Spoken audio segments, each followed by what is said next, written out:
This is an identical twin. Her sister is now dead. Her sister, when she was 4 years old, Kristen, developed a highly malignant brain tumor that had spread throughout her spine and her brain. The doctors told us that we had really two options: take her home, let her die, or bring her in for massive dosages of chemo and radiation simultaneously. In either event, she was going to die. They were quite certain of that, and very quickly. Believing her only chance to be the standard route, we gave her the chemo and radiation. It burned her skull so bad she had second-degree burns and her hair never came back. To change her diapers, we had to wear rubber gloves because her urine was so toxic and it burned her.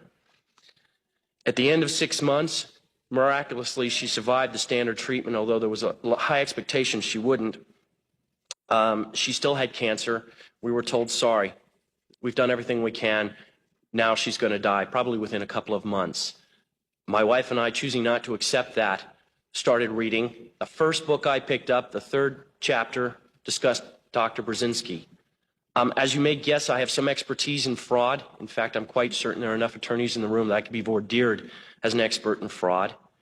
And I conducted my own investigation. I have no doubt the man is not a fraud. I have no doubt that he does what he does out of earnest belief that his medicine works. And now you're in a position to judge for yourselves whether it works or not. But it's well established by the FDA that it's non-toxic. 18 months later, we took my daughter off the anti-neoplastin. She had not died. She had no signs of tumor. She remained free for 18 months of cancer. Within a month, the cancer was widespread in her brain. We put her back on Burzynski's. By the way, at the objections of our doctors, for some reason felt that it had failed her. We put her back on. Within 9 weeks, the tumor was completely gone. She died last July of neurological necrosis. Her brain fell apart from the radiation. The autopsy showed that she was completely cancer-free. Out of 52 cases of that disease ever, no one died cancer-free, just Chrissy. So she didn't die of a terminal illness. She died of my inability to care for her properly, and she died from bad advice.